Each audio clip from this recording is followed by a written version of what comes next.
Droupadi Murmu faced an unexpected incident when a portion of the helipad tarmac at Pramadam Stadium in Kerala sank after landing during the official 4-day visit of the state. Now, how did this happen? Why did this happen? How is the tarmac made? How serious is this issue? On this, I am joined by Air Commodore Dr. Ashwinder Singh Bahal. Let me straight away go to Dr. Ashwinder Singh Bahal. Sir, how can this happen on a presidential helicopter, sir? Can you just break it down for a viewer? Absolutely. First thing is, it should never happen. Let me take you back to September 2009 when Y.S. Rajashekhar Reddy, who was the Chief Minister of Andhra Pradesh, took off for landing in Kurnool. And there was huge weather, bad weather, and the helicopter crashed and 5 people died. Now, I think we need to learn from all the lessons that have taken place in the past. In case of a president who's the head of all the 3 armed forces, it becomes extremely important that no chance can be taken with her life or with any danger associated with her. What I have been told is that there was an helipad Nilakal, from where they were supposed to land, and that was supposed to be a very safe helipad, except that because of bad weather, they had to land at Pramadam. Pramadam is about 50 kilometers from this place, Nilakal. And I also believe what I see from media reports is that they had built this helipad virtually overnight. Now, this helipad is about this helicopter is about 13 tons max takeoff weight. So when it is coming for landing, probably it would be around 10 tons or plus minus 1 ton. So when we are looking at a helipad, it must have 2.5 times the landing weight of the helicopter in terms of dynamic load, which implies that it should be around 25 tons load factor should be taken by the helipad. Second thing is, if you translate this into the amount of concrete, it becomes 6 inches of concrete. So that would perhaps give the same load factor which can take on a Mi-17 landing at that time.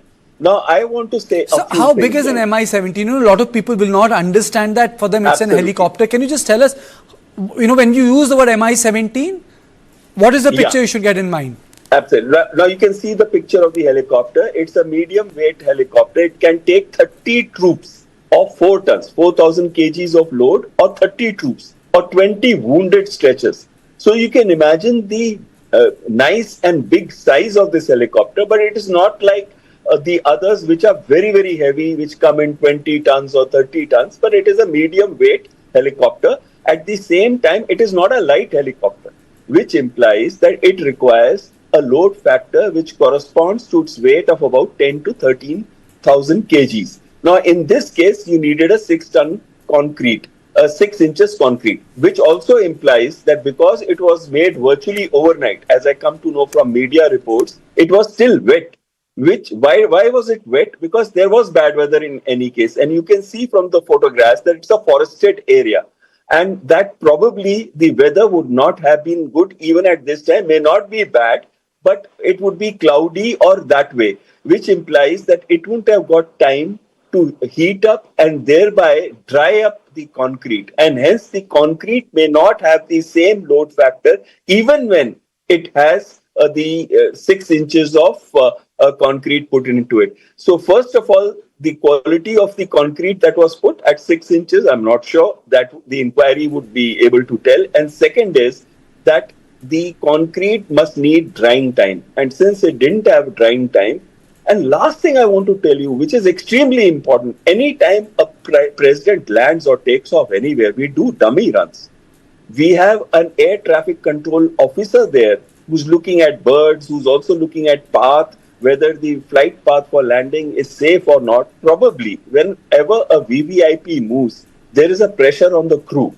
Why is there a pressure on the crew? Because president's movements are time-bound into seconds virtually, not even minutes. So suppose the president is supposed to land at 17:15, then the aircraft should be touched down at 17:15. 15 is the seconds after that. Yes. So if that is the preciseness required, there is a pressure on the crew that, okay, now that I'm going, it must land at this time. And he's been assured that the helipad is fine, the approach path is fine, there are no birds and everything is fine and the president can come in. That assurity must have been given to him. And so, the reason why I decided to have this conversation is that there are a lot of VVIP accidents that have involved helicopter, former speaker, former chief of staff, former Mr. Rawat passed away because of that, CDS, Chief Minister of Andhra Pradesh, Chief Minister of Arunachal Pradesh. I mean to say, this whole issue around helicopters in terms of operation, now this is, I have never seen something like that in the presidential tour. The tarmac has sunk. I have not seen something like that. This is not even bad weather. Exactly. So what it means is the type of concrete used, there could be questions on that. The 6 inches of concrete, whether it was there or not. Third is drying, whether the concrete was allowed to dry. And last thing, was there a dummy landing carried out by another Mi-17 or not? Because that is also equally important. And if there was a dummy landing carried out and if everything was fine, then only the president's helicopter should have been allowed to land over there. Now, all these factors come into play, and I would request the Air Force authorities to actually carry out a very serious inquiry. We cannot afford to have an accident where the head of the armed forces is actually flying in that helicopter. And luckily, we are very lucky the helicopter didn't topple. Suppose it is sinking, it could easily topple, and with the rotors running, you can imagine all hell would have broken loose. And then when the and sir, how long are the rotors, sir? How long are the rotors, just for the people to understand? It would be close to about 15 to 20 feet, the width of the rotor. So imagine if it hits on the ground, now it could go anywhere and slice the entire cockpit also, or anywhere it can go thereafter. You don't know how the dynamics of the helicopter rotor movement would then take into account. So my own feeling is that we are very lucky today that the president has been unharmed. But at the same time, we need to take this extremely seriously. We need to carry out an inquiry, and we need to ensure that if there is bad weather, maybe we should have the courage to tell the president that we should not be going to them. Okay. Thank you so much, sir. Thank you for enlightening us on this subject. So this is all I had on Point today. I'll see you tomorrow at the same time. Thank you and good night.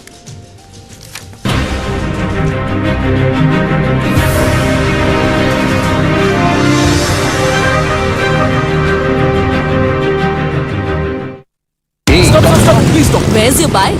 Calm down. Bike? We don't have. But we'll get one, sister. With your recommendation. Okay. Hey, don't touch my gabbar.